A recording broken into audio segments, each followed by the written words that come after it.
बिस्मिल्लाहिर्रहमानिर्रहीम। अस्सलाम वालेकुम। प्रिंसिपल्स ऑफ जू जियोग्राफी के लेक्चर नंबर 7 के साथ आपकी खिदमत में हाजिर हैं। इससे पहले लेक्चर्स के अंदर काफ़ी सारे पॉइंट्स हमारे कवर हो चुके हैं, लेकिन इसको हम रिवीजन सेशन के तौर पर भी ले सकते हैं और थोड़ा एक्सटेंडेड वर्जन भी ले सकते हैं वेलस लाइन का। Mystery of the Wallace line, ये हमारा टॉपिक है। वेलस लाइन एक इमेजिनरी लाइन है जो ओरिएंटल रियाम और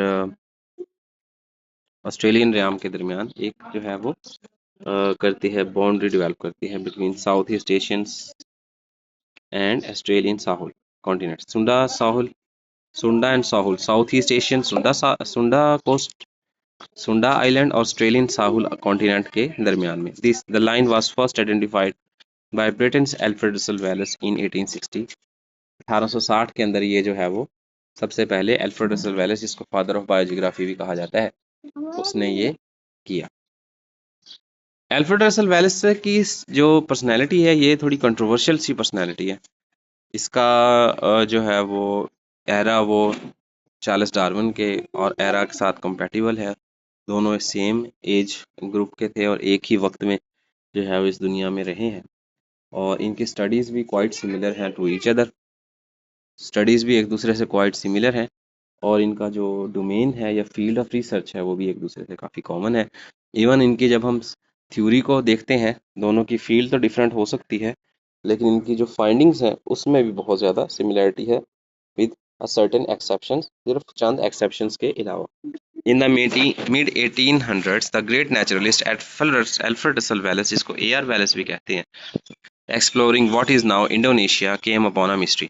इंडोनेशिया, जिसको हम जिस इलाके को आज हम इंडोनेशिया कहते हैं, इसकी स्टडी के दौरान इसने एक मिस्ट्री जो है, केम ऑफ विद मिस्ट्री, एक मिस्ट्री जो है उसको एल्फ्रेड रसल वेलस ने देखा था islands of Bali and Lombok are separated by a narrow straight.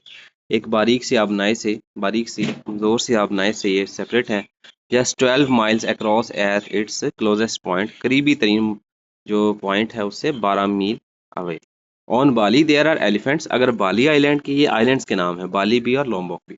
On Bali there are elephants, अगर हम यहाँ से देख भी लें तो चलें, आपको यहाँ से जो है वो क्लियर हो जाएगा। बाली आइलैंड जो है वो समहाउ कोई यहाँ पर आता है बाली आइलैंड, और इसके साथ जो है वो लॉम्बोक आइलैंड है। तो ये बहुत close associated, very closely located islands हैं जो बिल्कुल ही पास एक दूसरे के मौजूद है। बाली आइलैंड जो है वो इस रीजन में है और लॉम्बोक जो है वो दूसरे रीजन में। इतने क्लोज पाए जाने वाले आइलैंड्स के बावजूद भी इन पे जो लाइफ फॉर्म पाई जाती है वो बहुत मुख्तलिफ थे एक दूसरे, जो कि इस बात की निशानदेही करती है कि या लाजमी वजह है कि ये कभी ना कभी सेपरेट रहे होंगे। There are elephants, rhinos and tigers, ये बिल्कुल एशियन और अफ्रीकन बायोडाइवर्सिटी की तरह का जो है वो है। Animals found across south east Asia, जो कि एशिया के मोस्ट ऑफ द पोर्श एरियाज के अंदर पाए जाते हैं। On Lombok there are marsupials and monotremes as found in Australia and New Guinea, जबकि इसमें मार्सुपियल्स पाउच मैमल्स पाए जाते हैं जो बुनियादी तौर पर न्यू गिनी और ऑस्ट्रेलिया में पाए जाते हैं। Even the birds are different. इन दो आइलैंड्स इतने क्लोज पॉइंट है, 12 मील के फासले पर मौजूद आइलैंड्स के भी जो बर्ड्स हैं वो एक दूसरे से बहुत मुख्तलिफ। With Woodland Asiatic birds on Bali, Bali island के ऊपर वुडलैंड एशियाटिक बर्ड्स जो जंगलात के अंदर पाए जाते हैं, and parrots and jungle birds on Lombok, parrots और जंगल बर्ड जो ऑस्ट्रेलियन जो है वो निशानी है वो लॉम्बोक पे पाया। Why are the animals so completely different across so small distance, इतने छोटे से डिस्टेंस पर भी एनिमल्स की डाइवर्सिटी के अंदर या वैरायटी के अंदर इतना ज़्यादा डिफरेंस क्यों है?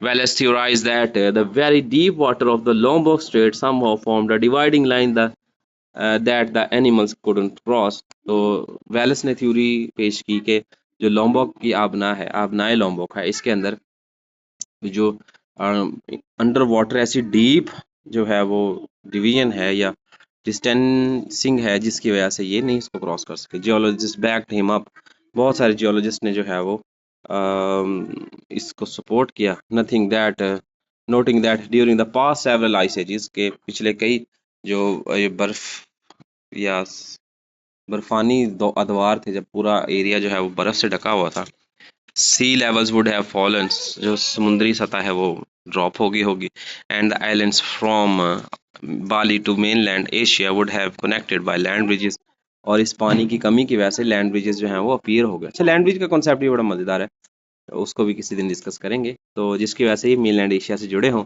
allowing animals to migrate across, जिसकी वजह से एनिमल्स जो हैं वो साउथ ईस्ट एशिया से मूव करके बाली के ऊपर आ चुके। Lombok would have remained separated by the deep trench and isolated from Bali's island animals।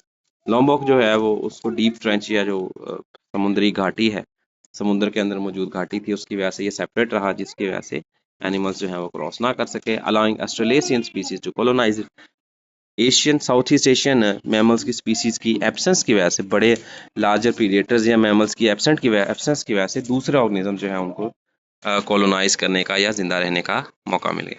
New research suggest, नई रिसर्च के मुताबिक, however there may have been a land bridge between the two islands after all, अगर इन दोनों islands के दरमियान कोई land bridge मौजूद भी हो, and that differing humidity levels on the islands may influence which species can thrive on them. इन दो आइलैंड्स के दरमियान चाहे लैंड ब्रिज भी मौजूद हो, लेकिन उस लैंड ब्रिज की मौजूदगी के साथ साथ भी जो है वो क्योंकि टेम्परेचर उन पर डिफरेंट है, ह्यूमिडिटी लेवल डिफरेंट है, जिसकी वजह से ये पॉसिबिलिटी है कि वहाँ पर लाइफ एक जैसी ना रहे। कंपटीशन है ना, एबायोटिक फैक्टर्स की वजह से एबायोटिक फैक्टर्स जो हैं वो इन्फ्लुएंस होते हैं। These findings may reopen the mystery of the Wallace line that divides the animal population of Indonesia, one for future great naturalists to solve। अब जो है ये मामला दोबारा से एक बार इस मिस्ट्री की तरफ जाता है, एक दफ़ा दोबारा से इस मिस्ट्री को हम लेके चलते हैं। Wallace line, a boundary separating the unique species of Australia from those of Southeast Asia। अब ऑस्ट्रेलिया और south east Asia, boundary separating the unique species of Australia from those of the Southeast Asia has long fascinated scientists, जिसको scientist बहुत अरसे तक जो है वो बरताए हैरत में डाला रखा। Exploring the influence of plate tectonics, glacial periods and geographic isolation may hold the answer of this mystery. इन तीन चीज़ों के अंदर, जिनमें बुनियादी तौर पर प्लेट टेक्टोनिक मूवमेंट है, ग्लेशियल पीरियड्स आइस एजेस हैं, और इसके साथ साथ जियोग्राफिक आइसोलेशन है, ये तीनों मिलकर पॉसिबली जो है वो इसका आंसर देने की कोशिश करेंगे। तो Britain's Alfred Russel Wallace 1823 to 1913 was a naturalist explorer, introduction आ गई, naturalist, explorer and geographer and anthropologist who is credited with independently proposing the concept of evolution and natural selection, with his work being published alongside papers by Charles Darwin। तो इसका जो work है ये इसको इनफरादी तौर पर जो है इसका काम था, जिसने नेचुरल सिलेक्शन और एवोल्यूशन के ऊपर अपना काम पेश किया।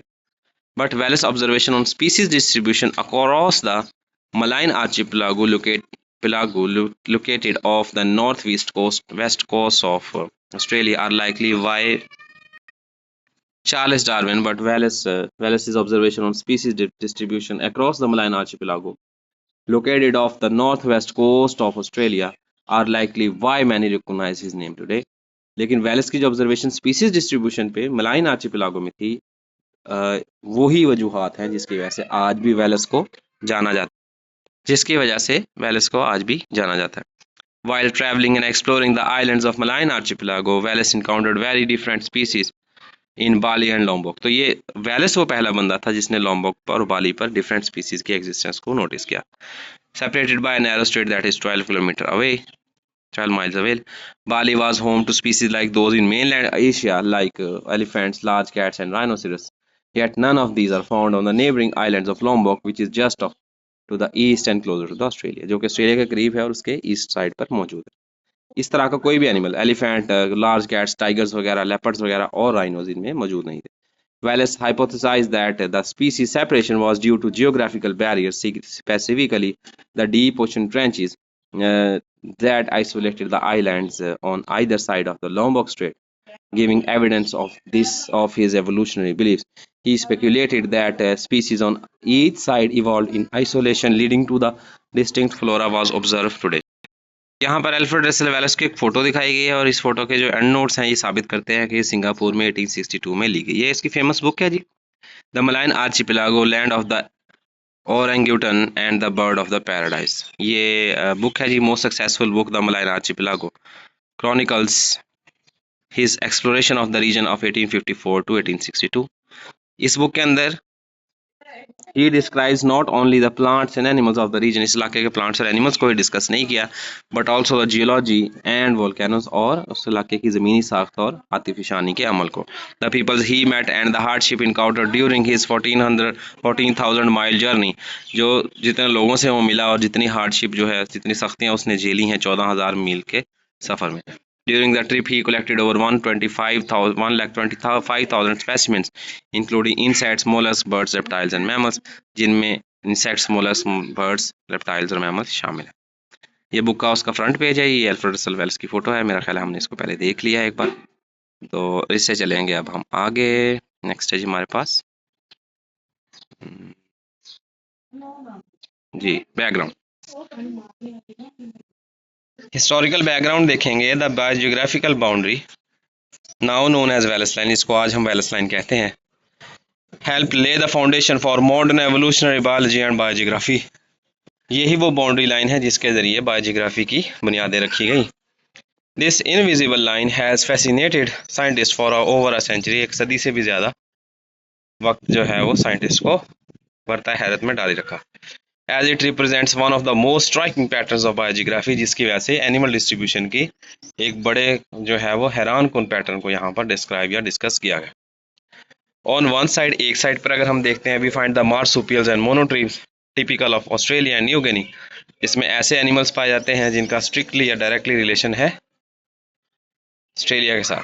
Monotremes are the only living mammals that lay egg. Monotremes वो जानदार हैं जो अंडे देने वाले मैमल्स हैं, डकबिल, प्लेटिपस, स्पाइनी एंटीटर वगैरह। And include the platypus that was featured, जिनको जो है वो देखा गया है ईडी 2007 में। ऑन दी अदर हैंड, अगर दूसरी साइड पर देखें, of the line are mammals, यहाँ पर मैमल्स मौजूद हैं that reproduce with live births, जिनमें बच्चे जनते हैं, birds and reptiles more typical of Asia, जो कि आम तौर पर एशियन ओरिजिन के हैं, एशिया में पाए जाते हैं। These includes mammals such as tigers, elephants and rhinos, जिनमें मैमल्स पाए जाते हैं टाइगर्स, एलिफेंट और राइनोस जैसे। What was long intrigued researchers is understanding why this boundary, despite the relatively short distance involved, has led to such distinct faunal communities। क्या वजह है कि 100 साल तक साइंसदान इस बात को तस्लीम करते रहे? तो उसमें सबसे बुनियादी बात ये है कि इतने छोटे डिस्टेंस के बावजूद भी एनिमल्स की जो प्रेजेंस है वो बहुत मुख्तलिफ। वेल्स प्रपोज दैट, वेल्स के मुताबिक, the sharp divide in species distribution between Bali and Lombok could only be explained by vast changes to the surface of the earth। ये उसकी वजह है ज़मीनी सतह के खदोखाल में आने वाली वाज़ेह और खातिर-खा तब्दीलियाँ। Today scientists recognize that this biographical boundary was shaped by a combination of plate tectonics, sea level fluctuations and climate factors over millions of years। तीन फैक्टर सबसे बुनियादी काम किरदार अदा करेंगे, जिनमें सबसे पहले नंबर पे प्लेट टेक्टोनिक्स, यानी कि जो प्लेट्स हैं इनकी प्लेट टेक्टोनिक्स की हरकत है, इसके साथ साथ सी लेवल जो है इनमें आने वाली तब्दीलियां हैं। And third one is the climate factor over millions of years, लाखों करोड़ों सालों में। During the Pleistocene glacial period में global sea levels drop significantly. अच्छा, होता क्या है, जब समुंदर बर्फ़ बन जाता है तो जो समुद्री लेवल है या पानी है बहुत हद तक ड्रॉप हो जाता है और सारे का सारा वो बर्फ़ की सूरत इख्तियार कर लेता है।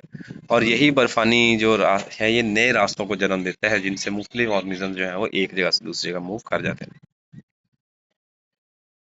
Global sea levels drop significantly sometimes by more than 100 metres. कुछ ऐसी जगह भी थी जिन पर 100 मीटर तक भी वो ड्रॉप हो गया। Exposing vast areas of the continental shelf, जिसकी वजह से जो जजीरे हैं उनका जो नीचे वाला पैंदा है या उनके करीबी जो है साहिली इलाके हैं उनका जो पैंदा है वो बहुत एक्सपोज हो चुका towards the sun. Research confirms that full land bridges existed between Bali and Lombok via Nusa Penida. अब की रिसर्च ये बात साबित करती है कि बाली और लोम्बोक, वो ही आइलैंड्स जिनके दरमियान से वेल्स लाइन स्टार्ट होती है, उनके दरमियान भी in the past land bridge मौजूद था जिसको नूसा पेनिडा कहा जाता है, providing a temporary connection between Asian and Australian faunal regions. इन दोनों रीजन्स के दरमियान वो आरजी सा ताल्लुक फराहम करता है। These bridges formed during glacial maxima and were submerged again during interglacial warming phases when sea level rose।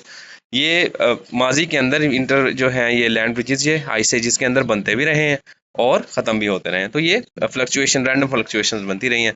जब आइस एजेस, ग्लेशियल एजेस होते हैं, बर्फ़ जमती है, तब ये लैंड ब्रिजेस डेवलप हो जाते हैं। When land bridges were present, the Lombok Strait was shaped by strong ocean currents known as the Indonesian throughflow, ITF इनको कहा जाता है। जिस वक्त लॉम्बोक स्ट्रेट, जिस वक्त लैंड ब्रिज मौजूद था, इस वक्त जो है वो लॉम्बोक स्ट्रेट जो है वो डेवलप हुई थी। These warm Pacific waters flow southward into the Indian ocean, और ये जो है इनका बहाव साउथवर्ड इंडियन ओशन की तरफ होता है, creating high energy currents that have eroded coastlines and reshaped the seabed, जिसकी वजह से जो किनारे हैं उनमें कटाव का शिकार हुए साहिल, और जिसके नतीजे में सीबेड जो है वो बन गया। अब यहाँ पर साहुल और सुंडा जो पहले आइलैंड्स के नाम है वहाँ पर दिखाए गए हैं। ये वो मेजर आइलैंड्स हैं, इनके दरमियान में अगर हम देखें तो हमें बाली और लोम्बोक जो है वो क्लियरली नजर आते हैं, जहाँ से वेलिस लाइन जो है वो ओरिजिनेट होती है, स्टार्ट होती है। प्रेजेंट डे मेनलैंड है और mainland extensions by lower sea levels. Wallace line is located in the Wallace islands between Wallacea islands between the Sunda and Sahul continental plates. ये वेलिस लाइन जो है उसकी लोकेशन दिखाई गई है। अगर देखा जाए तो ये सुंडा और साहुल आइलैंड्स जो मेनलैंड्स हैं उनके दरमियान में ये पाया जाता है। Background. When geological forces dictated whether land connections existed, climate play a role in determining which species could successfully migrate. Geological forces ने या जो रिसर्चल स्टडीज हैं उन्होंने ये साबित किया कि जिस वक्त लैंड कनेक्शंस मौजूद होते हैं, सबसे इंपॉर्टेंट चीज़ जो रोल प्ले करती है वो क्लाइमेट होता है। रिसर्च जस्ट दैट प्रेसिपिटेशन यानी कि बारिश, रिसर्च के मुताबिक, तहकीक के मुताबिक बारिश, humidity levels influence dispersal patterns, और ये जो नमी की मकदार है ये डिस्पर्सल पैटर्न को डिपेंड करती है, और पार्टिकुलरली फॉर वर्टिब्रेट्स, स्पेसिफिकली जो ये रीढ़ की हड्डी रखने वाले जानवर हैं, रेप्टाइल्स, बर्ड्स और मैमल्स वगैरह। मैनी स्पीसीज फ्रॉम सुंडा लैंड, जिनको south east Asia evolve in humid rain forest environment, क्योंकि यहाँ पर जंगलात मौजूद हैं, तो इन हैबिटेट्स के अंदर या इन इकोसिस्टम्स के अंदर ये ज़्यादा क्लियरली जो है वो हुए हैं, which were similar to the tropical conditions in Wallacea, जो कि वेलेसिया की ट्रॉपिकल कंडीशन से मुताबिकत रखती हैं, अलाइंग फॉर ईजियर कलोनाइजेशन, जिसकी वजह से कलोनाइजेशन ज़्यादा ईजी होगी। इन कॉन्ट्रास्ट, इसके उल्ट, मैनी साहुलियन या Australian species evolve in dryer condition, they evolved in drier conditions and struggled to adapt to the humid environments beyond their original range, अपनी कुदरती रेंज से, limiting their movements into Asia, जिसकी वजह से वो एशियन कनेक्शंस, लैंड कनेक्शंस होने के बावजूद भी एशियन कॉन्टिनेंट की तरफ ज़्यादा मूव। यहाँ पर एग्जांपल से ये बात समझाने की कोशिश की गई है, 4 एग्जांपल्स दी गई हैं। Marsupials were found in eastward side of the Wallacea line and included clockwise from upper left, ये फीमेल कोआला है जी, ये स्टार्ट वाला जो है। इसके बाद हमारे पास है जी बिलाबोंग कोआला, सेकंड वाला, ये वाला बिलाबोंग कोआला ऊपर वाला।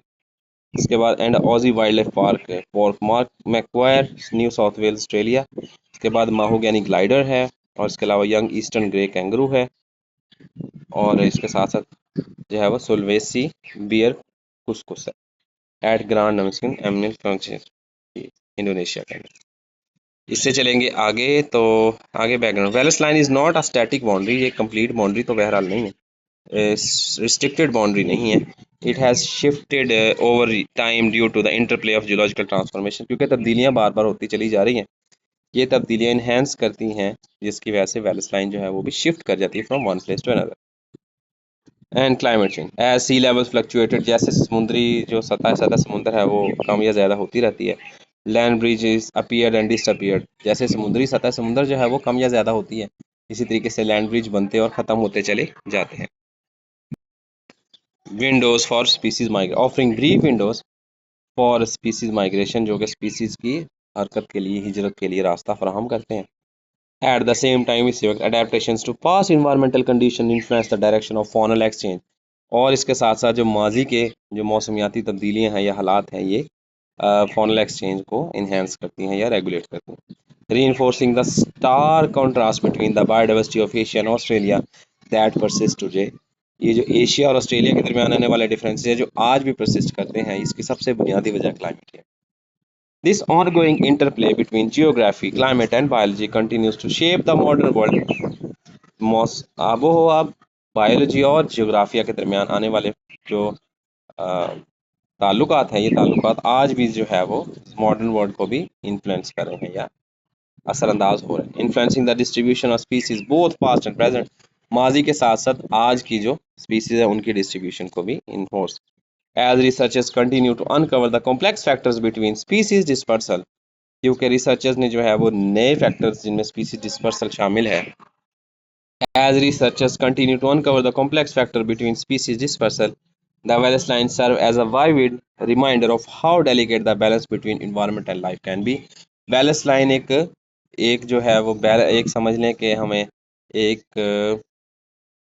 याददाश्त के तौर पर है कि माहौल और इंडिविजुअल्स के दरमियान बैलेंस कितना नाजुक सा है। स्पेसिफिक एनिमल्स जैसे large cats like the this Morton tiger, Panthera tigris do not exist in Australia, ये ऑस्ट्रेलिया के अंदर पाया ही नहीं जाता। तो ये एग्जांपल है किस तरीके से जो है वो इन्फ्लुएंस आ रहा है। बैकग्राउंड ये भी हम यहाँ पर कर रहे हैं। अब यहाँ पर हमारे पास स्मार्टर एलिफेंट आ गए हैं जी। This smarter elephant makes it home in the Tangkahan Tangkahan conservation area, Gunung Leuser national park, Langkat. जी इससे आगे है हमारे पास Wallace lines over Wallace line overlies a complex tectonic boundary zone passing between the Sunda islands of Bali and Lombok, between Borneo and Sulawesi and the east of the Philippines. No land connection across it has ever existed. इन दोनों के दरमियान कोई land connection तो बहरहाल रहा नहीं है। Wallace's line marks the eastern limit of many terrestrial arthropods and vertebrates having Southeast Asian affinities, and linked to the great ancient northern landmass of Laurasia. इनके जो एंसेस्ट्रल फॉर्म्स थे वो सारे के सारे लोरेशिया में पाए जाते थे, और उनकी आज भी जो रिमेन्स हैं वो इस लास्ट पोर्शन में, यानी कि ये एंड पॉइंट है, इससे आगे ये एनिमल्स नहीं पाए जाते। Conversely scaled, it is the western limit of for most plants and animal groups that evolved in Australia or New Guinea landmass as it traveled north from its old Gondwanan connections during the last 50 million years of the Cenozoic. तो इसके साथ साथ यही वो starting point है जिससे आगे Australian और न्यूगेनियन जो बायोटा है, फ्लोरल असेंबलीज है और फॉनल असेंबलीज है, वो एग्जिस्ट करती है और इससे आगे वो चलती है, और ये last 50 million years of Cenozoic era में आई। Within the region termed as Wallacea, जिस एरिया को आज हम मजमूई तौर पर विलेसिया, अच्छा ये वेलेस लाइन, वेबर लाइन, ये सारे एरिया को आज मजमूई तौर पर विलेसिया कहा जाता है। comprising the islands between Wallis's line and the western limits of Sahul Shelf, linking Australia and New Guinea, जो कि कनेक्शन जाता है ऑस्ट्रेलिया और न्यू गिनी तक। The present day islands include microcontinental fragments, elevated seabeds and island arcs derived from what might be termed the geological equivalent of castellation। ये बिल्कुल वैसे ही है जैसे geological castellation हो। Several small crystal plates, छोटी छोटी plates जो हैं और इनके साथ साथ plate fragments are being compressed, ये आपस में मिल गए, rotated or subducted between the Asiatic mainland and the Australian and Pacific plates, इन तीनों प्लेट्स के दरमियान। तो ये उस बात को जो पहले एक्सप्लेन किया गया है प्लेट टेक्टोनिक मूवमेंट की वजह से किस तरीके से जो है वो वेलिस लाइन या वो जो एनिमल डिस्ट्रीब्यूशन है वो लिमिट हुई है, उसको समझाने की कोशिश की जा रही है। इस डायग्राम से इस बात को समझने की कोशिश करते हैं। ये इंडो चाइना है, जो चाइना का लास्ट पोर्शन है इंडो चाइनीज है, उसके आखिर पे स्मार्टर आइलैंड है। स्मार्टर आइलैंड के साथ बोर्नियो पाया जाता है, और बोर्नियो जो है उसके साथ जावा आइलैंड पाया जाता है। जावा आइलैंड के साथ देखें तो आपको ये दो आइलैंड्स नज़र आते हैं। एक साइड के ऊपर जो है वो हमारे पास सुंडा आइलैंड है, और दूसरी साइड पर जो है वो साहुल मेनलैंड है, और इसके साथ साथ एक साइड पर जो है वो बाली आइलैंड है, ये स्मॉलर वन, और जो लार्जर वन जो स्मॉलर वन है ये हमारे पास लोम्बोक आइलैंड है। इस तरीके से ये लाइन यहाँ से इमेजिनरी लाइन चलती रहती है और ये डिवाइड कर देती है। इसके अलावा भी बहुत सारे डिवीजन्स हैं जिनको यहाँ पर देखा जाएगा। Wallace line offering a convenient natural experiment since virtually none of the small carnivorous mammal of Southeast Asia, जिनमें cats, weasels, civets और mangoes शामिल है, have crossed it on their own, अपनी will से अपनी मर्जी से वो इसको क्रॉस करके आगे नहीं गए। A single species of civet is native to the island of Sulawesi, Sulawesi के आइलैंड पे एक स्पीसीज जो है वो नेटिव है। Two other civet and mongoose have been introduced to Sulawesi, introduce की गई सुलावेसी में। Two species of civet have been introduced to some of the lesser Sunda Island, कुछ जो गैर मारूफ सुंडा आइलैंड्स हैं उनके। Two species of civets have been introduced and two mangoes are established on scattered islands of Moluccas। मोलक्कस के islands पे इनको stats जो है वो stats scattered. If monitor lizards and small mammals carnivores are ecologically complementary, अगर ये ज़रूरी है, we might expect to see an increase in monitor species richness immediately east of the Willis lines। Wallace line के eastern side पर monitor lizards जो है उनकी तादाद में काफ़ी इंक्रीज होना चाहिए, लेकिन ऐसा नहीं था। ये कुछ टेबुलेशन है, टेबुलेशन फिलहाल हम इसमें नहीं ऐड करेंगे। इसके बाद हम चलेंगे इसके कंक्लूजन की तरफ।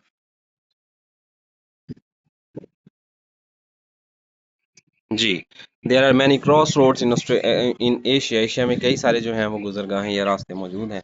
प्लेसेस वेयर जर्नीज इंटरसेक्ट, जहाँ पर रास्ते आपस में मिलते हैं। कल्चर्स मिंगल, कल्चर्स एक दूसरे से स्टैगर करते हैं। एंड लैंग्वेज कंबाइन, और ज़ुबानें एक दूसरे से वाबस्ता होती हैं। There are also natural crossroads, यहाँ पर कई जो है वो कुदरती गुजरगाहें भी हैं या चौराहे भी हैं। Where Asia meets with the other continents, जहाँ पर एशिया दूसरे कॉन्टिनेंट या जजायर से बज़र आज़मों से मिलता है। और complex a complex interchange of living species that is constantly occurring, जो कि हर वक्त मौजूद है, कुदरती तौर पर मौजूद है। In the far south east the Asian ecosystem meets Australia in a region of island known as by geographer as Wallacea. ये एक इसी तरह की चौराहा दोराहा कह लें, जहाँ पर दो बर आज़म जो हैं, बर आज़म एशिया और बर आज़म ऑस्ट्रेलिया की स्पीसीज या उनके जो हैं वो बाउंड्रीज आपस में मिलती हैं, ऐसे दोराहे को हम वलेसिया आज कहते हैं। Wallacea is named after the pioneering ecologist and geographer Alfred Russel Wallace, ये नाम एल्फ्रेड रसेल वेलेस की वजह से दिया गया। One of the titans of 19th century, 19वीं सदी के देव कामत शख्सियात में से। His observation of geological differences in the northwest and southeast of an imaginary line through the Indonesian islands of Sulawesi were part of a work that has alongside Charles Darwin. Sulawesi और जो south east और north west islands हैं, इनके दरमियान जिसकी imaginary line है, ये आज उसकी पहचान का वजह है, अलोंगसाइड चार्ल्स डार्विन के साथ। अब यहाँ पर देखें, ये मेरे ख्याल सबसे कॉम्पैक्ट और सबसे जो है वो ऑथेंटिक और सबसे ज़्यादा डिटेल्ड मैप है, जिसके अंदर हम इसको देख सकते हैं। बहुत सारी इसमें डिटेल्स जो हैं वो ऐड की गई हैं। शैलो सी है मौजूद है, सेलोनगोर है, इसके साथ साथ सुमात्रा आइलैंड है। सुमात्रा आइलैंड जो है इसके साथ ये सुंदा स्ट्रेट मौजूद है। सुंदा स्ट्रेट के साथ यहाँ पर बाकी छोटे छोटे आइलैंड्स मौजूद हैं। इन आइलैंड्स के साथ और बहुत सारे आइलैंड्स, बिलीटॉन आइलैंड मौजूद है, इसके साथ साथ मेंडुवासी आइलैंड है, सिम्पा आइलैंड मौजूद है। और यहाँ पर अगर हम देखें तो हमारा जो टॉपिक है जिसको हम ढूंढना चाहते हैं, ये है हमारे पास बाली आइलैंड। ये देखें, बाली स्ट्रेट जो है उसके साथ हमारे पास बाली आइलैंड मौजूद है, और उस बाली आइलैंड के साथ हमारे पास लोम्बोक आइलैंड मौजूद है। अगर इस लोम्बोक आइलैंड के साथ देखें तो सुम्बावा हमें नज़र आता है, लेकिन इसके बैक साइड पे देखें तो हमारे पास सुंदा मेन स्ट्रीट नज़र आती है। ये जो है ये हमारे पास सारे का सारा कहलाता है, ये है हमारे पास बोर्नियो आइलैंड, और इसके साथ वो जो है वो हमारे पास सेलेब्स आइलैंड मौजूद है। सेलेब्स, ये वेलिस जो है वो मिस्टर वेलिस के रूट्स की निशानदेही की गई है। री invented biology through the lens of evolution, Charles Darwin और अल्फ्रेड रसेल वेलेस के सर ये सहरा सजता है कि इन दोनों ने बायोलॉजी जो है उसको री इन्वेंट किया एवोल्यूशनरी पर्सपेक्टिव के लिहाज से। We can follow his career to his co-authoring of the theory of evolution with Charles Darwin while he was working as a collector in Asia. Asia के अंदर वो सिर्फ स्पीसीज कलेक्टर के तौर पर काम करते हुए भी वो जो है वो शेयर्ड पार्टनर हो गया चार्ल्स डार्विन की नेचर सिलेक्शन की थ्योरी का, एवोल्यूशन का। We'll then return to his frontier zone to explore the geological and ये सारी जो है वो इंट्रोडक्टरी लाइंस हैं, हमने इनको यहाँ पर ऐड नहीं करना। तो collector as explorer, as Britain Maritime Network evolved, there were new opportunities for adventurous souls to explore the world and observe nature in all its diversity. जैसे जो है वो समुद्री नेटवर्क जो है वो एक्टिव हुआ, दुनिया भर से ये लेके आते होते थे ज़खायर को या रिसोर्सेज को, तो बहुत सारे ऐसे जो समझ लें कि होते थे, जफाकश लोग होते थे, उनके लिए दुनिया को एक्सप्लोर करने का एक मौका बन गया। वर्कड एज अ, ये क्या चला, अभी इसके नीचे शायद है कोई पैराग्राफ नहीं। वर्क एज अ सर्वेयर, जिसका काम बुनियादी तौर पर तो कलेक्टर का या सर्वेयर का था। Teacher and engineer in his early adulthood, अपनी जवानी के आगाज में।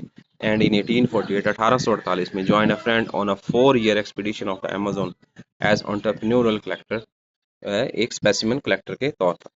To collect was to be a hunter of zoological trophies great and small and to send these specimen back to Europe for private and public collections। ये इनका बुनियादी काम collection, ये कोई मतलब साइंटिफिक वर्क के लिए नहीं था, बल्कि ये ट्रॉफी हंटिंग के तौर पर या इसको जो है वो गिफ्ट करने के लिए या लोगों को हंटिंग जो है उनको देने के लिए, सोसाइटीज़ में या म्यूजियम्स वगैरह में रखने के लिए ये वंडर्स या इनकी कलेक्शन, सैम्पल कलेक्शन जो है उसके लिए जा रहे थे। Rare and previously unknown species had distinct monetary value, उनकी गैस पैसे के लिहाज से वैल्यू बहुत ज़्यादा होती है, जिनकी जो कम हो या नायाब स्पीसीज होती हैं जिनको पहले दुनिया ने ना देखा हो।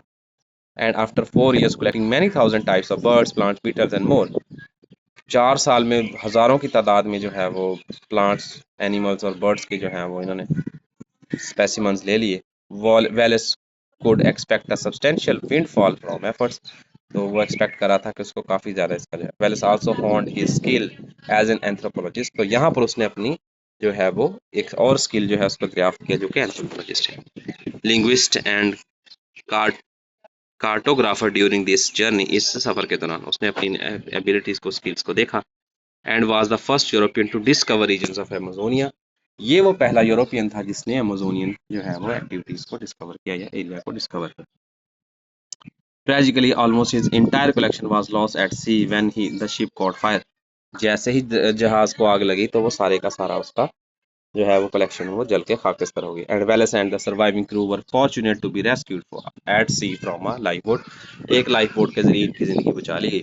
From memory and handful of salvage paper, याददाश्तों के, यादगारों के और कागजात के चंद टुकड़ों के अलावा इसके पास कुछ भी नहीं था। He was able to publish maps and scientific papers upon his return to England, वो इस काबिल हो चुका था अपनी याददाश्त के बेस पर और अपने कागजात के बेस पर कि वो साइंटिफिक पेपर्स और मैप्स यानी कि नक्शे और साइंटिफिक पेपर्स जो हैं वो पब्लिश कर सकता। He then return work towards another journey, एक और सफर उसने किया, this time to the vast archipelago of east of Asia, Asian arch जिसको आज हम मलायन आर्चिपेलागो कहते हैं। बिगिनिंग इन 1854, 1854 में सफर शुरू हुआ। He would spend 8 years traveling through the jungles and meeting the peoples of these diverse islands, इन लोगों 8 साल उसने लगाए इन जंगलात की सैर करने में और वहाँ के लोगों से मिलने। Working with the colonial offices of the Dutch and British empire, जो कि काम करते थे कॉलोनियल ऑफिसेज में डच और British empire. His collecting efforts were more successful, but it is his scientific work for which he is remembered. Collection की बजाय उसके जो साइंसी काम की वजह से लोग आज उसको जानते हैं या याद रखते हैं।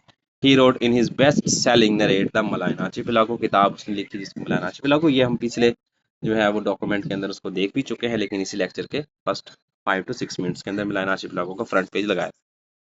That he traveled more than 22,000 kilometers and collected 1,09,700 insect specimens, 7,500 mollusks, 8,050 birds, 310 mammals and 100 reptiles. These expedition इन सफरों के बाद gave him a rare opportunity to observe the vast diversity of living species in the world. जंगल के अंदर या कुदरती तौर पर रहने वाले जानदारों को बड़ा क्लोजली ऑब्जर्व करने का इसको मौका मिला। And unlike the curators of museum, जैसे लोग सिर्फ जो है वो म्यूजियम की जीनत बनाने के लिए इन एनिमल्स को कलेक्ट करते थे, तो recognise the physical barriers between different species, उसने इन चीज़ों को समझा कि कैसे जो तिबई तौर पर मौजूद है या मौसमियाती तौर पर जो मौजूद बैरियर्स हैं वो स्पीसीज की डिस्ट्रीब्यूशन को किस तरीके से इफेक्ट करते हैं, जिनमें माउंटेन्स, पहाड़ शामिल हैं, दरिया शामिल हैं, आबनाएं शामिल हैं, क्लिफ लाइन शामिल हैं, were often also the boundaries between slightly different animal species, जो कि एनिमल स्पीसीज के दरमियान एक डिफरेंस का बाइस भी बन रहे हैं। He identified a line running through the Makassar Strait, उसने एक लाइन दरियाफ्त की मैकसर आइलैंड स्ट्रेट आबनाए मरकसर के दरमियान गुजरती हुई, a deep stretch of water between the east coast of Borneo and the west coast of Sulawesi, Borneo और सुलावेसी के जजायर के दरमियान में एक डीप इनके गहरी खाई नुमा या सीधी लकीर नुमा जो है वो इसने चीज़ दरियाफ्त की, जिसको आज हम सुलावेसी को, जिसको अब हम सेलेब्स कहते हैं, ये हमारे मैप के ऊपर सबसे एक्सट्रीम राइट साइड पर। As a significant barrier to animal species के लिए एक बड़ा खातिर खा बैरियर था। To the west in Bali के वेस्ट में Borneo, Java and the Asian mainland were monkeys, यहाँ पर इसने देखा बाली, बोर्नियो, जावा और एशिया के एक्सट्रीम पर उसने मंकीज और इनके अलावा किस किस्म के एनिमल्स देखे वो यहाँ पर हम देखेंगे। एप्स, बिनमानस थे and rhinos, squirrels, tigers and hornbills, मखसूस किस्म के बर्ड्स थे, राइनोस थे और squirrel. To the east in the Lombok, अगर जो है वो मशरकी जजायर की बात करें जिनमें Lombok, Sulawesi, Timor and the Australian mainland पर ट्री कैंगरूज, यहाँ पर जो है वो ट्री कैंगरूज पाए जाते हैं। कॉकटोल्स हैं, बर्ड है मखसूस किस्म के, एंड हनी ईटर्स जैसे birds. Now known as the Wallace line, जिसको आज वेलिस लाइन कहा जाता है, it is the western edge of the transitional region between Asian Australian eco regions, ये ऑस्ट्रेलिया और एशियन इको रीजन्स का दरमियानी खित्ता है या boundary line. When paired with the Weber line to the east of the Timor, named after the Dutch scientist Max Carl Wilhelm weber. एक और line के साथ जब इस लाइन को मिला दिया गया, वेबर लाइन जिसको आज हम कहते हैं, a region of surprising biodiversity patterns emerge known as Malaysia, जिसको एक ऐसा इलाका जो है वो दरियाफ्त हुआ जिस इलाके की बायोडाइवर्सिटी पूरी दुनिया से मुख्तलिफ है। इस इलाके को मजमूई तौर पर, मतलब Wallace line plus Weber line को मजमूई तौर पर आज हम मलेशिया कहते हैं। The Malayan archipelago, the Malayan archipelago chronicles the scientific exploration of Alfred Russel Wallace during his period in Southeast Asia from 1854 to 1862. It was published in two volumes. दो volume इसके जो हैं वो यानी कि दो जिल्दों में इसको पब्लिश किया गया by Macmillan in London.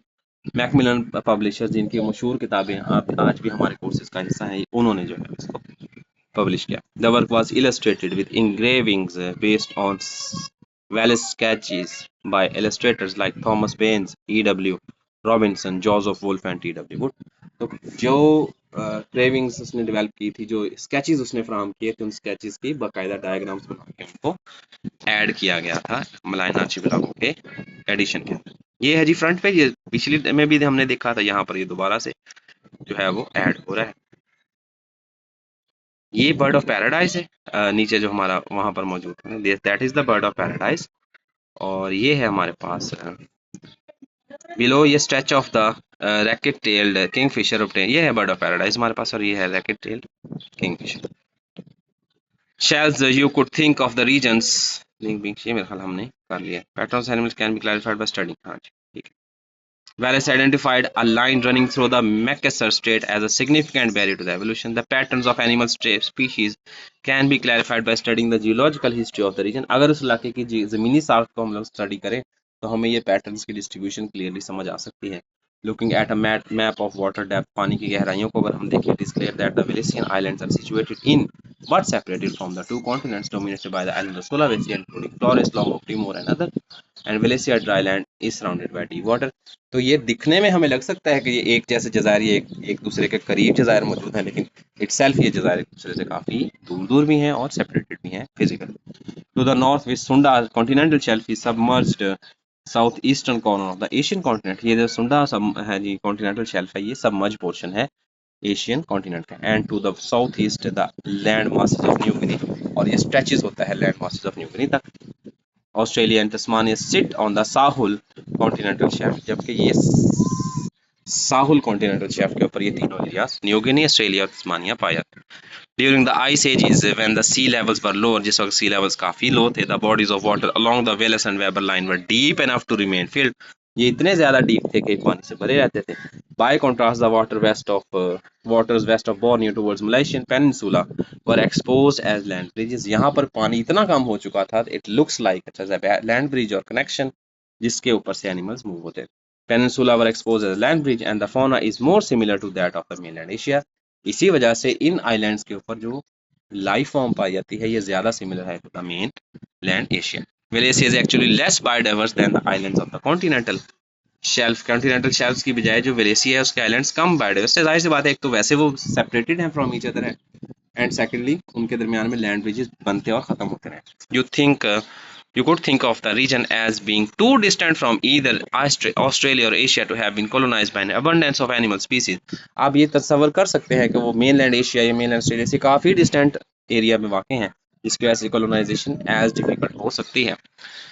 Whereas the animal islands just offshore to the continents contain many elements from those much larger collections of species। कई किस्म के एलिमेंट्स जो हैं लार्जर स्पीसीज के वो मौजूद हो सकते हैं। इन Wallace's 1880s book Island Life, Wallace की दूसरी किताब 1880 में जो आई है Island Life, he used his experiment in the Malayan archipelago to classify three zoological situations। तीन उसने कंडीशंस बनाने की या डेवलप करने की, क्लासीफाई करने की कोशिश की। सबसे पहले नंबर पे आइसोलेटेड ओशियनिक आइलैंड्स हैं, रिसेंट लिंक्ड कॉन्टिनेंटल आइलैंड्स हैं और एंशिएंट लिंक्ड कॉन्टिनेंटल आइलैंड्स हैं। ये वही आइलैंड्स हैं, ये वही टाइप ऑफ आइलैंड्स हैं जिनको आज हम पढ़ते हैं कॉन्टिनेंटल आइलैंड्स, ओशियनिक आइलैंड्स और एंशिएंट आइलैंड्स। ये वही तीन है लेकिन by combining geological history and physical proximity of this lesson from next page पे आएगा ये Valencia helped for the basis of, जिसकी वजह से Valencia जो है वो बेस फाउंडेशन फराहम करता है। helped provide the basis for the modern study of biogeography, जिसकी वजह से बायोजियोग्राफिकल स्टडीज जो है वो करना पॉसिबल हो पाया। Describing evolution. During his time in Asia, Asia में अपने वक्त के दौरान Wallace independently work on ground breaking theory to explain vast arrangement of animals and other living things. उसने ये कोशिश की कि बात साबित की जा सके कि क्यों एनिमल्स जो हैं उनकी वैरायटी इस हिसाब से दुनिया में मौजूद है। While residing in Sarawak on the west coast of Borneo, जब वो सरावक में था 1855 में, he wrote an investigation of the global and local distribution of animal entitled on the law which has regulated the introduction of new species। एक और किताब उसने लिखी है जिसका नाम है on the law which has regulated the introduction of new species। He gathered that every species on earth, उसने ये मालूम किया, साबित किया कि दुनिया की तमाम species had appeared at the same time, एक ही वक्त दुनिया में जो है वो अपीयर हुई हैं, and the same place as very similar species, उस वक्त की वहां पर मौजूद तमाम स्पीसीज के साथ साथ। A statement now called the Sarawak law, जिसको आज हम सरावक लॉ कहते हैं। Today we could describe these appearances as, आज हम इनको कह सकते हैं, दीज अपीयरेंसेस एज, आज हम इन अपीयरेंसेस को कहते हैं, ये कुछ हैं, उसके साथ हम उसको कनेक्ट कर लेंगे। ये वेलेस लाइन यहाँ पर दोबारा से एक बार दिखाई गई है 1859 के अंदर। अच्छा, इस लाइन के अंदर देखिए, इससे पहले किसी भी जो है वो ऐसे इतने क्लियर प्रिंट के अंदर हमने ये नहीं देखा। ये मलेशिया है, मलेशिया के साथ यहाँ पर इंडोनेशिया मौजूद है। इंडोनेशिया के जो आइलैंड्स हैं, इनमें बाली और लोम्बोक दो आइलैंड्स हैं जिनके दरमियान से इमेजिनरी लाइन गुजर रही है। साइड पर देखेंगे तो टिमोर हमें मिलेगा, पापुआ न्यू गिनी मिलेगा, मोलुकू मिलेगा, सुलवेसी जिसको सेलेब्स कहते हैं वो मिलेगा, मोलुका सी मिलेगा और बोर्नियो मिलेगा। तो ये जो है line between Australia and Asia. The Willis Line was identified in 1859 and runs between Lombok and Bali and north through the Makassar Strait between Borneo and Celebes. It separates the two biological realms of Asia and Australia and explains the different animal species found in both sides of the continent. इस बात को साबित करने की कोशिश है कि क्यों इन दो आइलैंड्स के ऊपर डिफरेंट टाइप की स्पीसीज पाई जाती है। ये कुछ स्केचेस हैं जो अल्फ्रेड वेलेस ने अपनी बुक्स के ऊपर बनाए हुए हैं, जो यहाँ पर हमने ऐड किए हुए हैं। तो ये कीड़े मकोड़े देख के परेशानी हो ना, ये सिर्फ और सिर्फ उन ऑर्गेनिजम्स की डायग्राम्स हैं जो इसने डेवलप या स्केचेस बनाए। Why do some die and some live, अगर इसी की बात को, वेलेस की बात को हम सही जान लें कि कुछ जानदार जो हैं वो जिंदा रहे और कुछ मर गए, यानी कि एक ही वक्त सारी स्पीसीज जो हैं वो हुई हैं, अगर सारी स्पीसीज एक ही वक्त में डेवलप हुई हैं, इवॉल्व हुई हैं, तो फिर क्यों आज कुछ स्पीसीज मौजूद हैं और कुछ खत्म हो गई। And the answer was clearly on the whole of the best fitted life natural selection, कि लाइफ हमेशा उस इन्वायरमेंट में, उस इकोसिस्टम पे वो लाइफ सर्वाइव करेगी जो बेस्ट फिट हो। The branching points of the taxonomic tree of life, but at the same time, लेकिन इसी वक्त this theory lack the process to explain his observation, लेकिन उसकी ऑब्जर्वेशन का जो मेथोडोलॉजी थी वो मेथोडोलॉजी एक्सप्लेन करने से कासिर। He regularly corresponds with the scientist of the day, अपने वक्त के बड़े बड़े जो देवकामत साइंटिस्ट थे उनके साथ ये बराबर राब्ते में था, ताकि इसकी बात को ज्यादा वर्थ मिल सके या कोई क्लू मिल सके। इंक्लूडिंग चार्ल्स डार्विन, जिनमें चार्ल्स डार्विन शामिल है, famous for his round the world narrative of the voyage of the Beagle, अपने बीगल के सफर वॉयेज ऑफ द बीगल से Darwin had been working on a theory of evolution by natural selection. अब जैसे इन साहब की जिंदगी का ज्यादातर हिस्सा सफरों में गुजरा है और उस सफरों की जो मालूमात है उनको इकट्ठा करने में गुजरा है। अगर हम चार्ल्स डार्विन की बात करें, ये भी किसी दिन हम डिस्कस करेंगे, उनकी जिंदगी का भी ज्यादातर हिस्सा सफर में ही गुजरा है। जो 5 साल सफर है वॉयेज ऑफ द बीगल उन्होंने किया है HMS बीगल के ऊपर, इस सफर की 15 से 20 साल तक वो जो है वो करते रहे हैं, रिसर्च करते रहे हैं, डाटा गैदर करते रहे हैं और उससे इलुसिडेट करने की कोशिश करते रहे हैं। तो ये काफी सारे पॉइंट्स इनके एक दूसरे से सिमिलर है।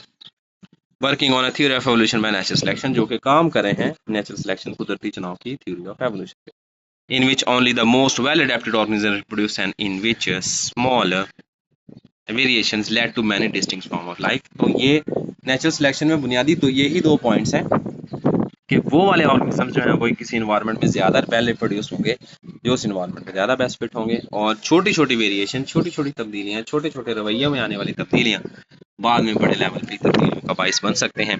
इन अर्ली 1858 में Wallace was struck with a fever while on the island of Ternate in the Molucca Island Midway, तकरीबन बीच के रास्ते में 1858 में उस पर बुखार ने आ लिया, न्यू गिनी, बोर्नियो और न्यू गिनी के दरमियान। Faced with his own mortality, अपनी मौत को सामने देखते हुए, he thought of the staggering numbers of animals that must be dying constantly, तो उसने ये बात देखी कि बहुत सारे एनिमल्स वो कॉन्स्टेंटली मरते चले जा रहे हैं। Completely covered by the fastest reproducing species, उन स्पीसीज को रिप्लेस करने वाली वो स्पीसीज होती हैं जिनका रिप्रोडक्टिव रेट ज्यादा होता है। Vaguely thinking over the enormous and contrast destruction which this employed, इसकी वजह से जो आने वाले असरात हैं उनको सोचते हुए it occurred to me to ask the question, ये मुझ पे आया ही इसलिए ताकि मैं सवाल पूछूं, why do some die and some live, आखिर क्यों कुछ एनिमल स्पीसीज जब वो इवॉल्व एक ही वक्त में हुए हैं तो कुछ ऑर्गेनिक स्पीसीज जो हैं वो मौजूद रहती हैं जबकि बाकी सारी की सारी स्पीसीज जो हैं वो खत्म हो जाती हैं, क्यों खत्म हो जाती हैं और कुछ जो है वो जिंदा रहती हैं। And the answer was clearly on the whole the best fitted life, तो इसका जवाब बिल्कुल सीधा सीधा था कि जो जिंदगी में बेस्ट फिट होंगे वो वहां पर सरवाइव करेंगे, जो बेस्ट फिट नहीं होंगे वो खत्म हो जाएंगे। He wrote of his new theory, उसने अपनी नई थ्योरी लिखी and send it to the England to Charles Darwin for review and input, उसने यही थ्योरी पेश की चार्ल्स डार्विन को ताकि वो उसको रिव्यू करे, सलाह करे और उसमें अपनी नोट्स जो हैं वो ऐड करें।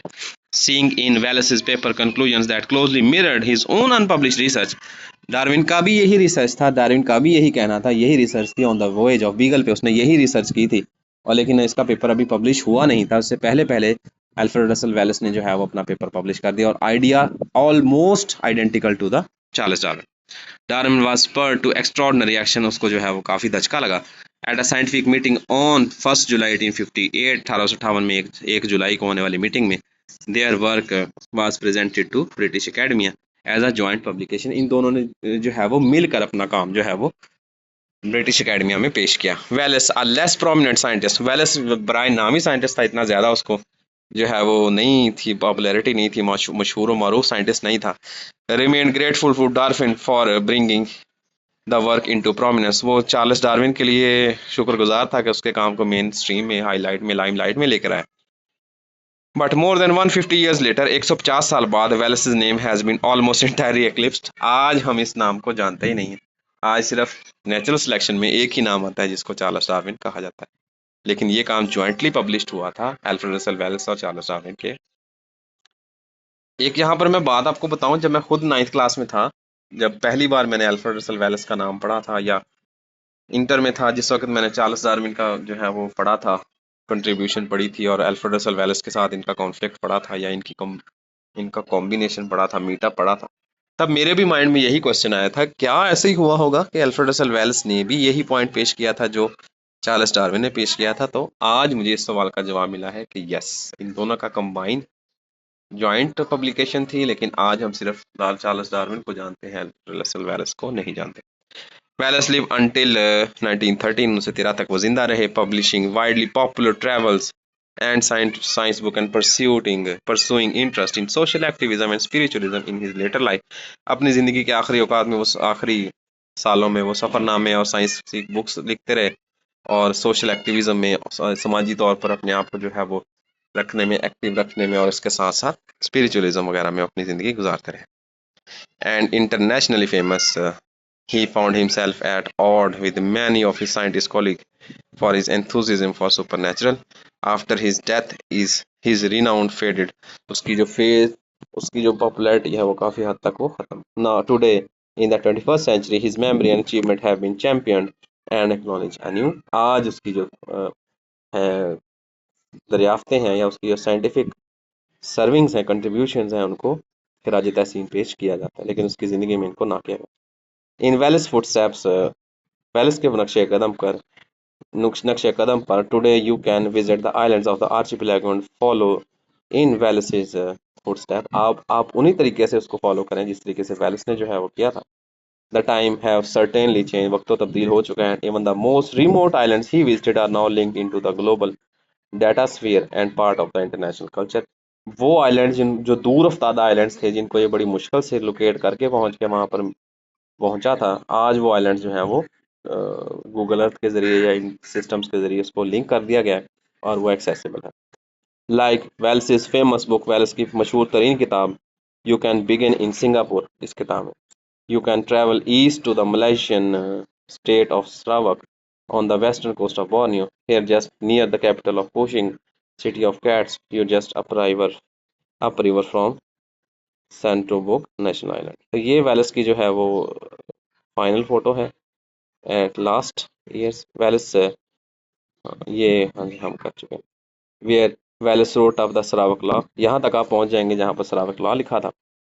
You can look out to the shallow waters and remember that you are geological still connected to Asian continent, याद रखें आप इस बात को कि आप अभी भी एशियाई कॉन्टिनेंट के साथ जुड़े हुए हैं।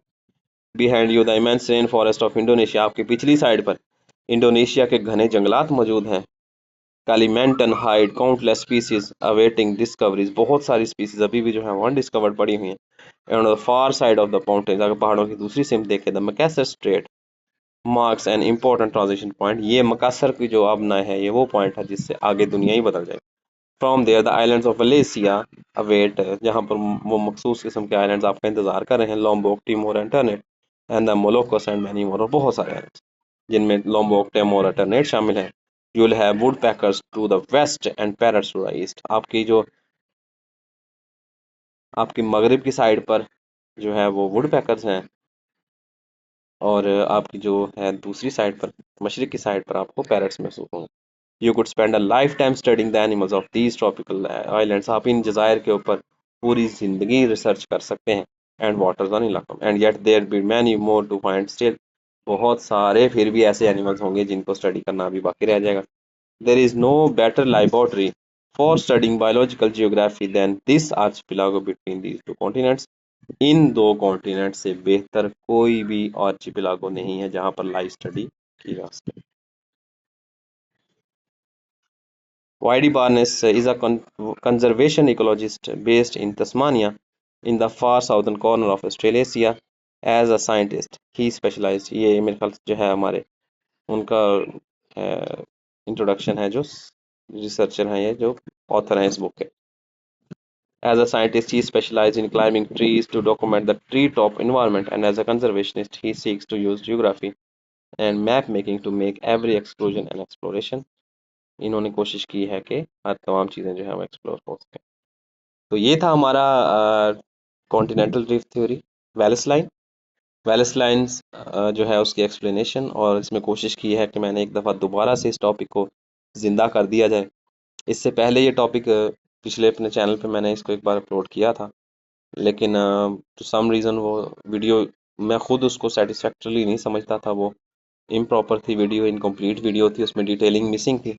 लेकिन इस टॉपिक के अंदर इस जो है वो लेक्चर के अंदर कोशिश की गई है कि वेलिस लाइन के कॉन्सेप्ट को, और क्यों वेलिस लाइन को एज अ सेपरेट एंटिटी या इतनी जो है वो इतनी मार्विलस स्ट्रक्चर की तरह, या जो अल्फ्रेड रसल वेलिस है उनकी खिदमात को कम्प्लीटली जो है वो डिस्क्राइब किया जाए। एक ऐसा साइंटिस्ट जिसने अपनी ज़िंदगी का ज़्यादातर हिस्सा सफ़र में गुजारा हो, और सफ़र के साथ स्ट्रगल्स में गुजारा हो, ताकि उसके बाद में आने वाले साइंटिस्ट जो हैं या बाद में आने वाले अफराद जो हैं उन तक हक बात और सच बात पहुंच सके। हक का मुतलाशी बंदा हो जिसकी सारी ज़िंदगी अपनी एक सफ़र में गुजार दी हो, और उसकी फाइंडिंग्स जो हैं वो आप तक ना पहुंचे, तो ये इंसाफ नहीं होगा, नासपासी होगी कि हम इस चीज़ को, इस साइंटिस्ट को अगर प्रॉपरली वर्थ ना दें। और ये है हमारे पास कुछ डिटेलिंग इस साइंटिस्ट के हवाले से। इसके अलावा as a single entity, as a single person, इनकी पर्सनैलिटी को पढ़ने में मुझे खुद बहुत ज़्यादा सीखने को मिला, और आई होप कि आप लोगों को भी इस लेक्चर में बहुत कुछ सीखने को मिला होगा, और ये बहुत इंपॉर्टेंट चीज़ है। मैं समझता हूँ कि एक ऐसा अननोन हिस्ट्री हीरो है ये, जिस हीरो की अगर जितनी ज़्यादा प्रेजिंग की जाए उतना कम है, जिसने ये हमें बायोजियोग्राफी, जू जियोग्राफी, जिस सब्जेक्ट को हम आज पढ़ रहे हैं, इस सब्जेक्ट को समझने में हमें इतनी हेल्प आउट किया, इतनी मदद किया।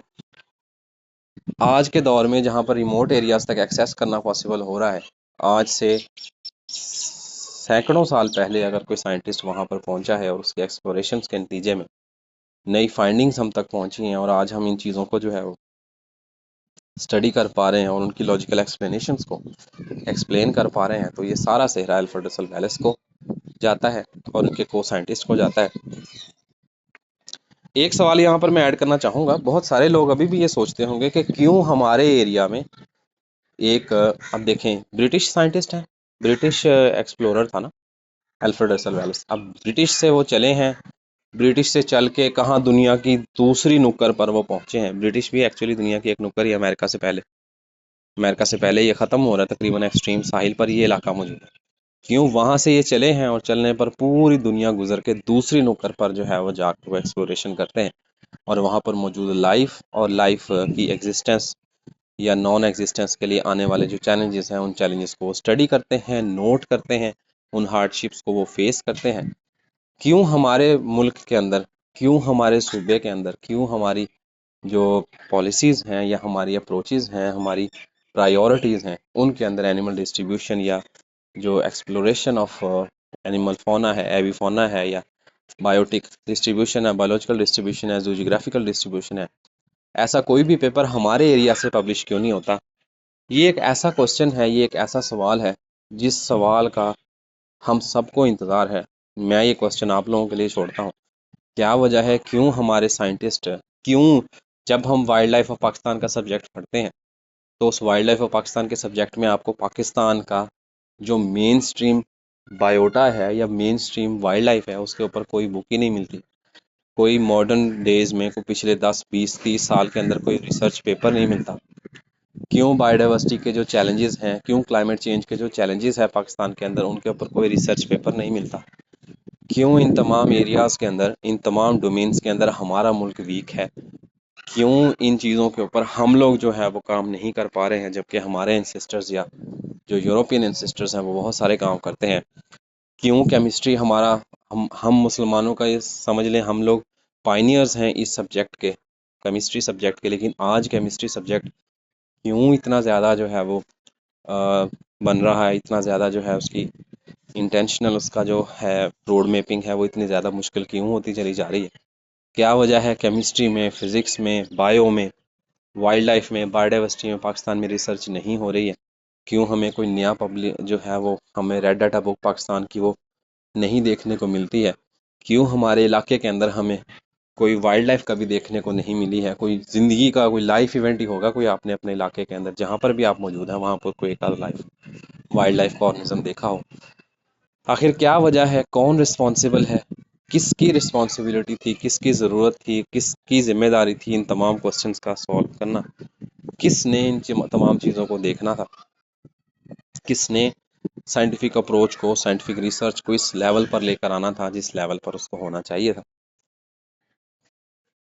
क्या वजह है कि हम आज भी उन्हीं जो सोशियो इकोनॉमिकल कंडीशंस हैं या वही जो हमारी स्टीरियोटाइप नीड्स हैं, हम उनसे बाहर नहीं आ पा रहे हैं?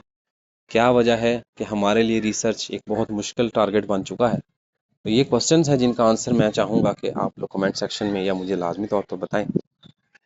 और इसके अलावा कोई और ऐसा टॉपिक हो जिस पे आप समझते हैं कि हमें जो है वो डिस्कस करना चाहिए, कोई और हिस्टोरियन हो, कोई और जियोग्राफर हो जिसको हम एक्सप्लेन कर सकें, तो उसको हम कोशिश करेंगे कि हम उनको लेकर आएँ।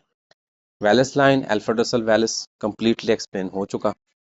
वेबर लाइन और इसके अलावा बाकी चीज़ें जो हैं वो इंशाल्लाह नेक्स्ट लेक्चर में, आपसे नेक्स्ट लेक्चर में डिस्कस हो जाएंगी। अगर अभी तक आपने ये चैनल सब्सक्राइब नहीं किया तो आपसे निवेदन है कि चैनल सब्सक्राइब कर लें, क्योंकि अभी बहुत सारा डाटा जो है वो पाइपलाइन में है। कोशिश की जाएगी कि जल्द अज जल्द जो है वो डाटा हो जाए। आप लोगों की सपोर्ट इंतहाई ज़रूरी है। बहुत जो है वो एफ़र्ट्स के साथ और बड़ी मेहनत के साथ ये चीज़ें जो हैं वो चलती हैं, टाइम लगता है, एनर्जीज़ सर्फ होती हैं। आप लोगों की सपोर्ट जो है उसका वो रिक्वायर्ड है for the fulfilment of our dreams. और हम कोशिश करेंगे कि ऐसा इंटरेस्टिंग और जो टू द पॉइंट है या आपके लिए जो बेनिफिशियल डाटा है या बेनिफिशियल रिसर्च है या बेनिफिशियल इंफॉर्मेटिव वीडियोस हैं वो लेकर आते रहें। और एक क्लू मैं आपको दे देता हूँ जो क्वेश्चन इससे पहले मैंने आपको फराहम की है।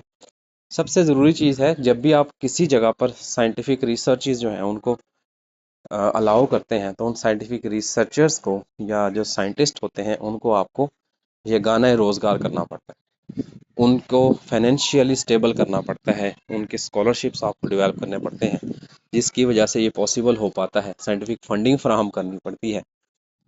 साइंटिफिक फंडिंग में भी कई क्वेश्चंस हैं, ये भी इतना बिल्कुल सिंपल एज पॉसिबल नहीं है, तो फिर हर बंदा ही उठ के रिसर्च करना शुरू कर देगा। ये मामला, ये इशू भी इतना सीधा नहीं है, लेकिन एटलीस्ट कुछ ना कुछ स्क्रूटनी हो के कुछ ना कुछ चीज़ें जो हैं वो एक्सप्लोर होनी चाहिए। फिर यहाँ पर रिस्पॉन्सिबिलिटी उन यूनिवर्सिटीज़ की, उन इंस्टीट्यूशंस की भी आती है, इंडिविजुअल्स की भी आती है, जो हैं इनके एक्सपर्ट्स हैं उनकी भी रिस्पॉन्सिबिलिटी है। इन एक्सपर्ट्स के साथ साथ उन इंस्टीट्यूशंस की भी रिस्पॉन्सिबिलिटी है कि वो जहाँ पर असाइनमेंट्स या दूसरे वर्कलोड्स का इतना ज़्यादा वर्क लेते हैं वहाँ पर कहीं ना कहीं रिसर्च को भी जो है वो वैल्यू दें, ऐसे रिसोर्सेज प्रोवाइड करें, ऐसी फैसिलिटीज़ फ्राहम करें जिसके ज़रिए हमारे मुल्क की ये जो लॉज हैं, ये जो कमियां हैं, ये पूरी हो सकें। इसके साथ साथ प्रोटेक्टेड एरियाज़ जो हैं वो डेवलप होने चाहिए। उन प्रोटेक्टेड एरियाज़ के विजिट्स होने चाहिए ताकि हमारे बच्चे इन चीज़ों को ज़्यादा क्लियरली ऑब्जर्व कर सकें और देख सकें कि इन चीज़ों को किस तरीके से टेक ओवर किया जाता है। एक लास्ट एग्जांपल मैं यहाँ पर ऐड करूँगा, जैसे अब जो बहुत सारी एनजीओज ऐसी होती हैं जो इन चीज़ों में आपको हेल्प आउट कर सकती हैं। जैसे लाल स्वाना नेशनल पार्क है, उसके अंदर जो मौजूद आयरन फेंसिंग है, इनके लिए कार्निवोरस स्पीसीज के लिए जो आयरन फेंसिंग दी गई है, ये आयरन फेंसिंग पोलैंड के एक स्कूल के जो बच्चे हैं उनको उन्होंने डोनेशन इकट्ठा करके दिया है। तो क्यों ऐसा पॉसिबल नहीं है कि जो रिसर्च है उसके लिए इतनी डिफिकल्टी है? तो ये क्वेश्चन हैं, इन तमाम को आप लोगों ने देखना है। इस चैनल को सब्सक्राइब कर लीजिएगा और इस वीडियो को लाइक कर दीजिएगा और कमेंट करके बताएं इसके अलावा कौन से टॉपिक है जिनको हम एक्सप्लेन करें। बहुत शुक्रिया।